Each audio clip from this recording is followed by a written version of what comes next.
Hello, my name is Selena and I'm 38 years old.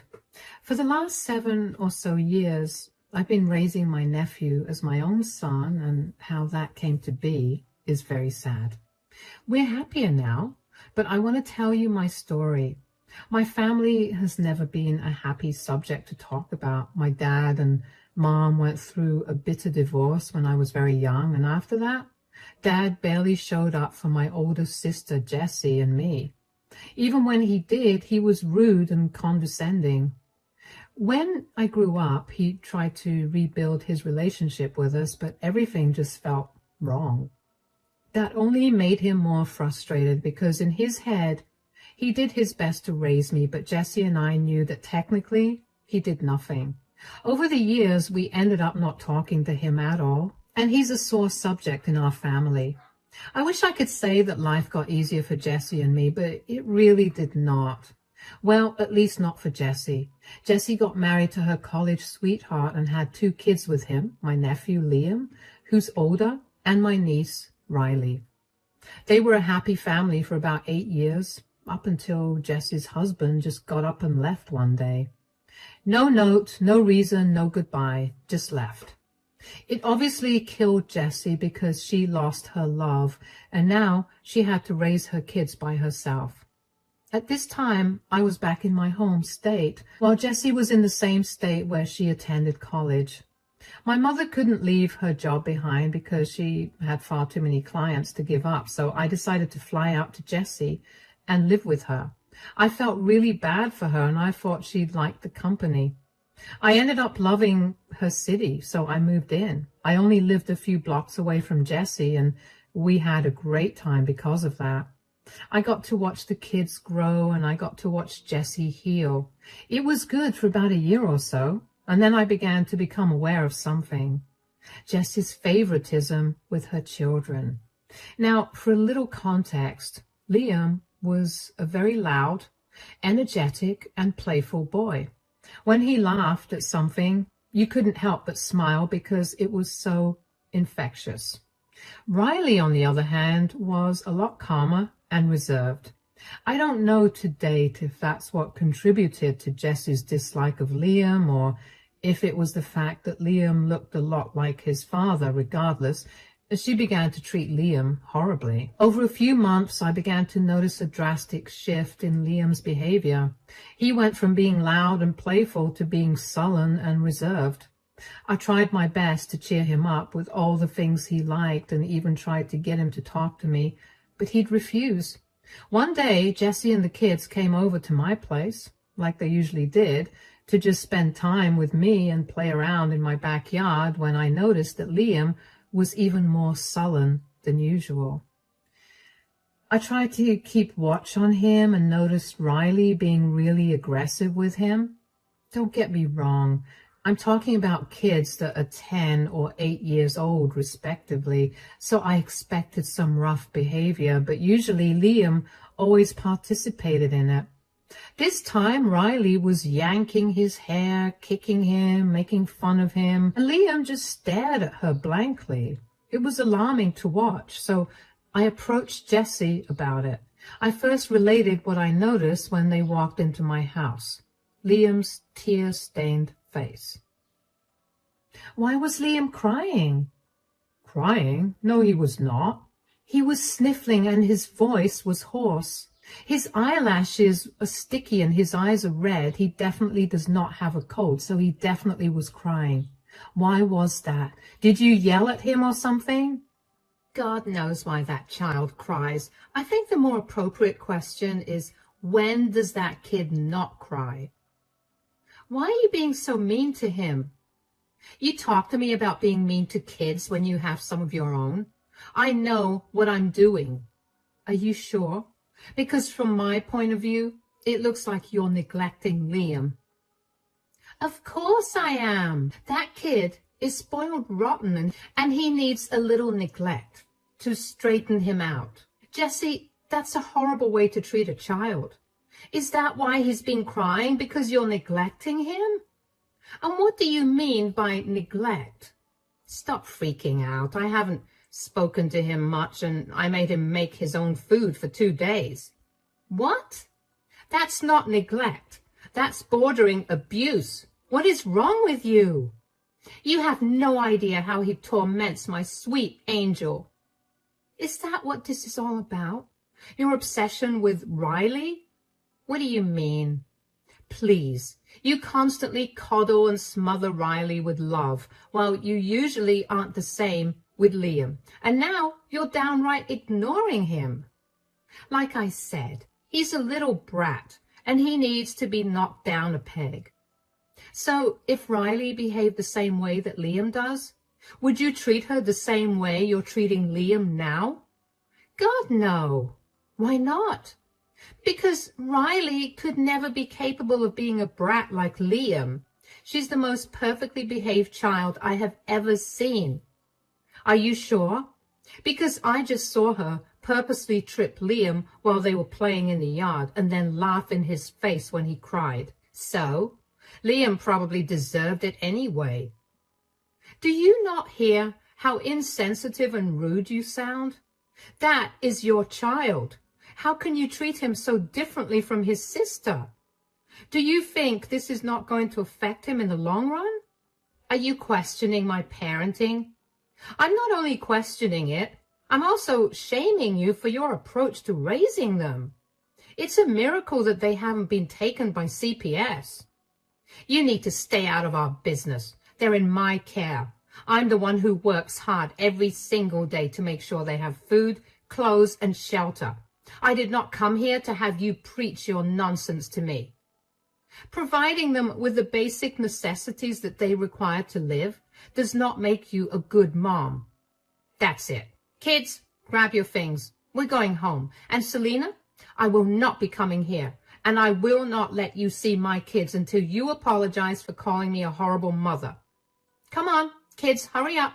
I just watched Jessie and the kids leave with a dumbfounded expression on my face. I didn't understand how Jessie did not see how harmful her behavior was. My heart ached for Liam. The poor kid was suffering at the hands of his own mother and sister. I had hoped to be able to talk to him the next time I saw him just so I could get a better picture of the way that Jessie was treating him. But that next time did not happen for a good 2 months. I tried to contact Jessie and I even went over to her place, but she was never there, or she never bothered to respond. Eventually, I realized that since all she wanted was an apology, I'd give it to her. I didn't care if it wasn't genuine. I was only worried about the kids, especially Liam. I knew that Jessie would never let anything touch a hair on Riley's head, so I wasn't that worried for her. So I texted Jessie and told her that I was willing to apologize, and I asked her to pick up my call. I was surprised that she picked up my call after that. Hey, Jessie, are you free right now? Yes, but only for a few minutes. What is it? How are you and the kids doing? It's been a while since I've seen or heard from you guys. We're good. And you know very well why you haven't heard from us. I didn't think you'd actually stick to your word. You know how much I love the kids. Don't try to guilt trip me. Did you call me to apologize or not? I have places to be. Yeah. I'm sorry for what I said that day, Jessie. And I won't interfere with your parenting. Yes, and? I don't know what else you want me to say, Jessie. That I'm not a horrible parent. You either say it or you never see my kids again. You're not a horrible parent. Okay, you're forgiven. Why was that so hard for you to say? I don't know. I can't really lie to myself very well. I'm going to breeze past that insult. Let me let you in on a secret. I know I'm not the best parent. I'm struggling, okay? And it's not nice to have you shove it in my face so rudely. That's why I reacted so harshly. I told you that you could drop the kids off at my place from time to time if you want. You don't have to do everything by yourself. Yeah, but I don't want the kids to be a burden on you. God knows how I get through each day with them. Riley is an angel, but Liam, wow, that boy gets my blood boiling. Okay, well, whenever you're too irritated with him, why don't you drop him off at my house? That will probably also help your relationship with him. If not now, then in the future for sure. Why do you care about my relationship with my kids in the future so much? You know what it's been like with Dad. I don't want that for your children. Is that a bad thing? I guess not. But I will take you up on your offer to bring Liam over whenever he gets on my nerves too much. That's good. And just because you only bring Liam over from time to time, it doesn't mean that you or Riley don't come over, okay? Yeah, don't get all sappy on me. Hey, you and the kids are the closest family members I have right now. I just want us to have a good, healthy relationship. All right, do you want to come over and meet the kids? Of course. After that, I just kept my mouth shut about Jessie's parenting. I never said a word against her because I was terrified that I would never get an update on how the kids were doing. I knew that Jessie was not stable enough to be a good parent, and back then, I didn't know that she was slowly becoming an alcoholic at this stage. I wanted to report Jessie to Child Protective Services. I really did. But I also knew that Jessie was a very good liar. She would have gotten away with everything. And if she found out that I was the one who reported her, I would never see the kids for the rest of my life. And that's how things were for the next 3 months. I kept my mouth shut around Jessie whenever she treated Liam like he was nothing to her. But when she was not around, I made sure to shower Liam with as much care and love as I could. I cannot count the number of times I held him while he cried. Knowing how stoic he usually was, to see him break down like that because of Jessie's words made me want to fight Jessie. But I kept my cool because making sure Liam was safe was my first priority, not my emotions. And then, late one night, at almost midnight, I heard loud banging on my front door. I rushed downstairs and opened the door to find a distraught Liam and a very angry Jessie. What's wrong? Why are you guys here so late at night? I need you to do me a favor real quick. Sure. Why don't you guys come in? No, I need to get this done quickly. What's going on? Is everything okay? No, nothing's okay. I'm done with this boy.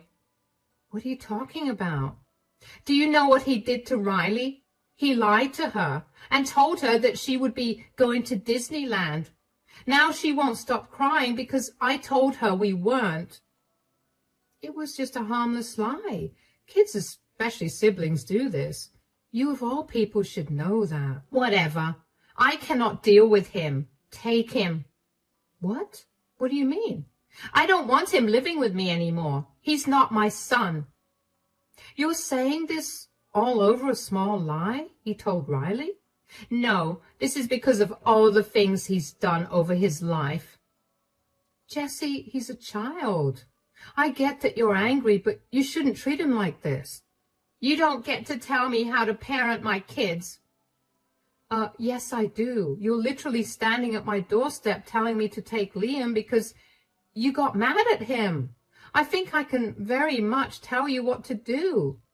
Look, do you want the kid or not? You said I could drop him off at your place whenever I wanted to, and I'm doing just that.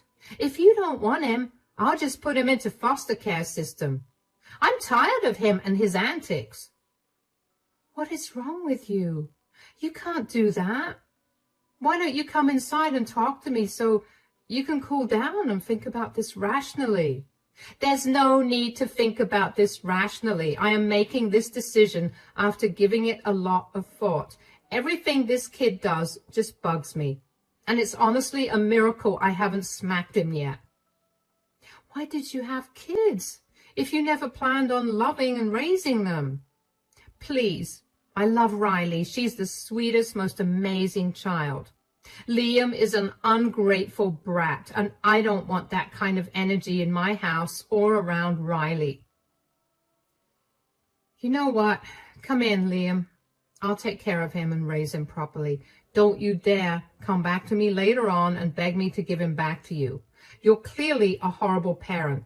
I held my tongue about your attitude towards Liam for so long, but let me tell you right now that your favoritism for Riley will come back to hurt you.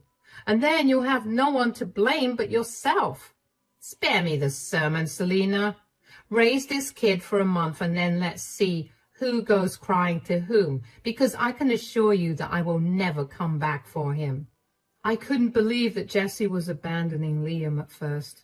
For the first week or so, I kept thinking that she'd come back, but when it was 3 weeks since I last saw her, I knew that she was never coming back.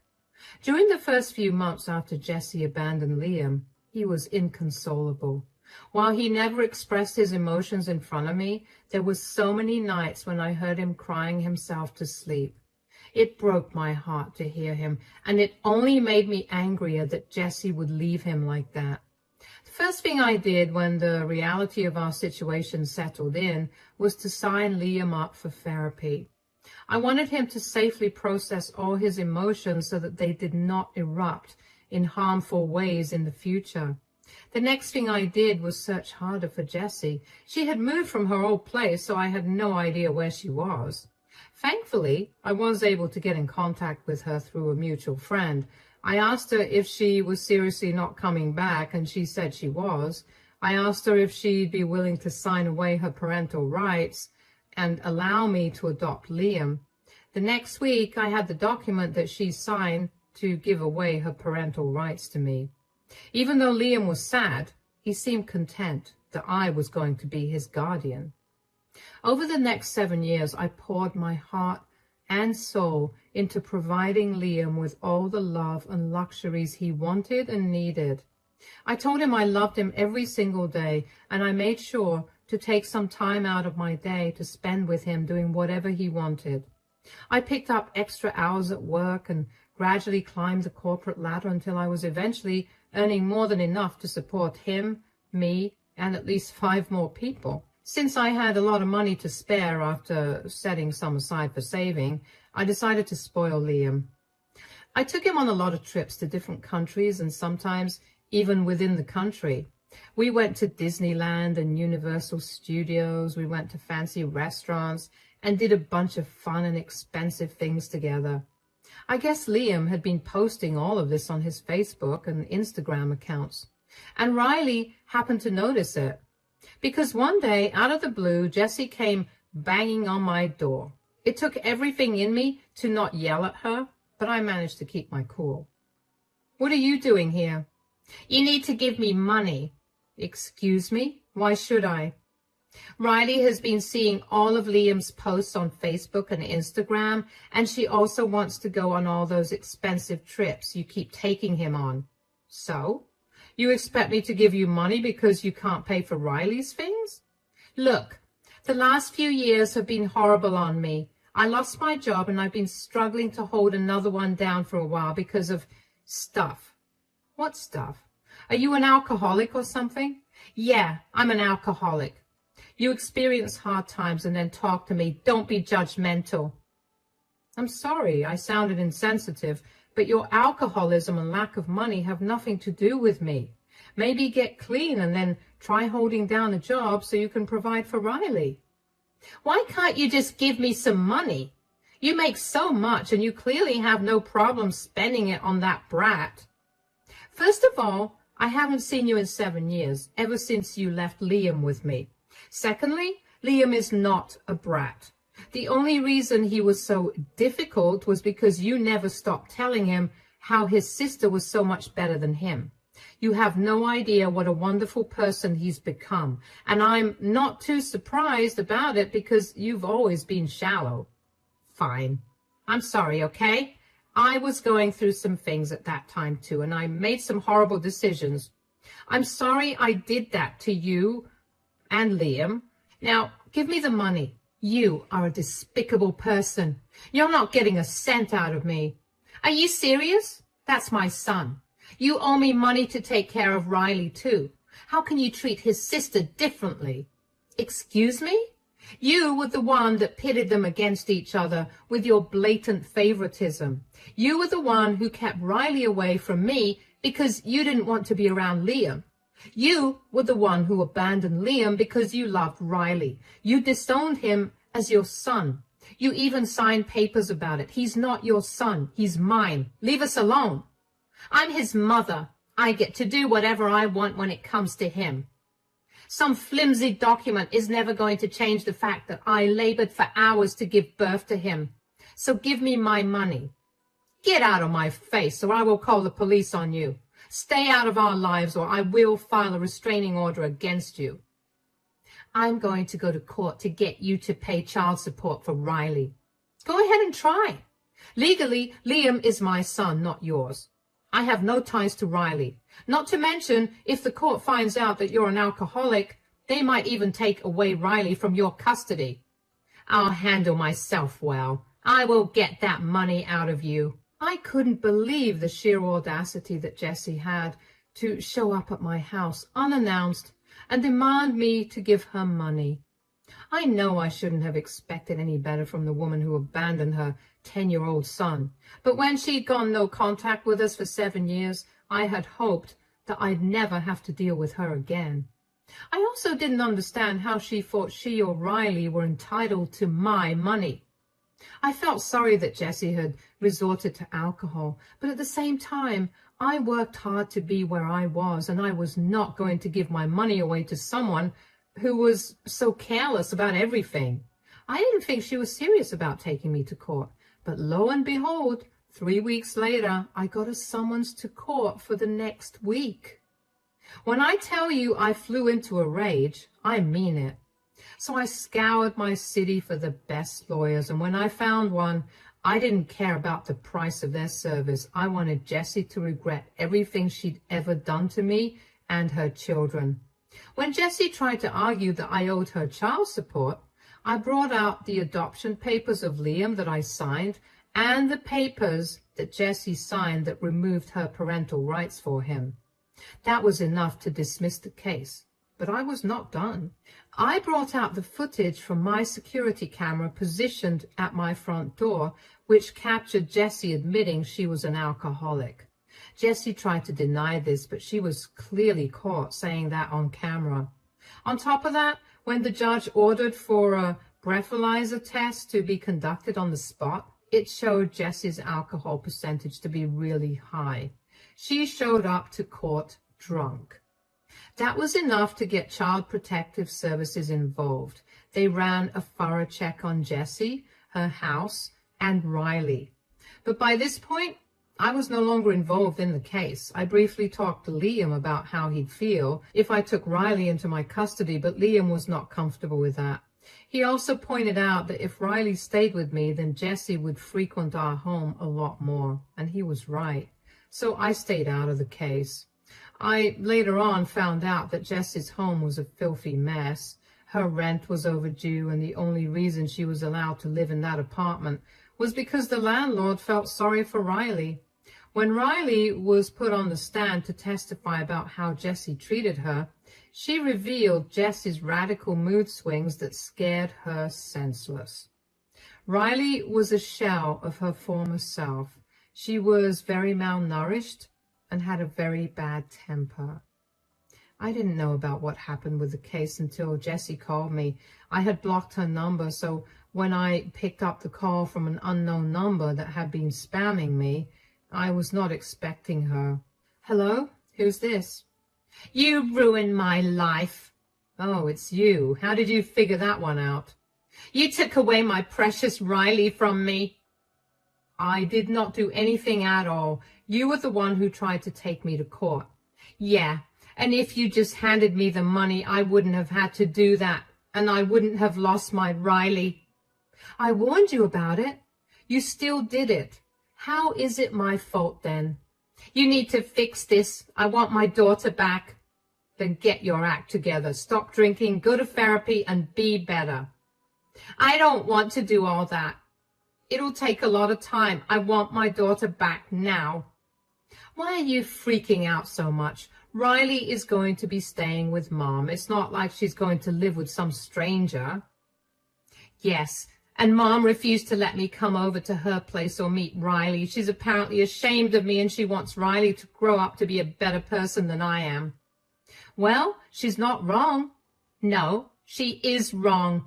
She's keeping my baby away from me, and it's all your fault. Even if it was my fault, what do you expect me to do right now? Take Riley into your custody. Let me see her. Secretly give her to me. You have the money to do all of this. I'm not doing that at all. Liam is not going to be okay with that, and I'm not bringing up his trauma with you because of your selfish wants. Why does everything have to be about that stupid boy? This is what I meant by him being an ungrateful brat. He's done nothing but ruin my life. How can you blame a child for your bad decisions, let alone your son? You ruined his self-esteem and his mental health. It took me years to finally get him to open up to me. He's a strong person now, and I will not let you shatter him again. And aside from that, you need to learn a lesson about not always getting what you want. I'm glad Riley is with Mom. You're a monster. I'm not your mirror, Jessie. Go work on yourself. I meant it when I told you to stay out of our lives. Lose my number too. Bye. I was honestly happy that Jessie finally got her reality check. The way she treated her children was so upsetting, but I felt too powerless to do anything. I was terrified of her not letting me meet with them, but now that I could expose her, I took my chance and ran with it. There was no way that I was going to let her have even the slightest win.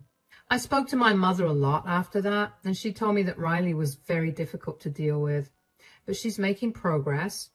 My best guess is that Riley is traumatized by how Jessie's moods would shift so rapidly. She'd be sweet and kind one minute and then turn into a heartless, cold monster the next. Sure, Jessie was suffering from her alcohol addiction, but that was no reason for her to treat her daughter that way. Over the next few months, I even began to talk to Riley. She seemed a lot better, less bratty and mean, more calm and gentle. She apologized sincerely for her behavior in the past and for treating Liam badly. I assured her that it was all okay and that her behavior was only a reflection of how Jessie raised her. Jessie never corrected any of Riley's bad behavior, so how was Riley supposed to know what was and wasn't okay? And by the end of the call, Riley was crying because she felt seen and heard, and my heart really went out to her. I could not imagine how abandoned and alone she must have felt, but I knew that she would be fine. Riley also asked if she could meet Liam, and I honestly told her that it might not be possible for a while, not because Liam hated her, but because he was also healing from everything that Jessie had done to him. Riley was very understanding of that and told me that she hoped that she'd be able to reconcile with her brother someday. I hope that for the two of them too. It hasn't happened yet, but it will soon, I'm sure of it. As for Jessie, I have no idea where she is. A couple of her friends reached out to me and told me that she had been couch surfing at their places, but they couldn't let her do that for too long because her alcoholism was scary and not safe at all. They all asked me if I would be willing to let her stay with me, but I was very adamant about not doing that. Liam was still living with me, and he planned to live with me while he went to college as well. There was no way that I was going to put him through her nastiness again. They all dropped the subject, and that was the end of it. So I have no idea where Jessie is now, and frankly, I don't care to know either. Yes, I do feel horrible for her because she is my sister, but I have also seen her most horrible sides, and the way that she treated her children has made me absolutely resolute in my decision to not help her out. That is the end of my story. It's not the happiest ending, but as the days pass and our wounds heal, I'm sure we'll see a lot more happiness. For now, this is as good as it gets. Thank you for sticking by and listening.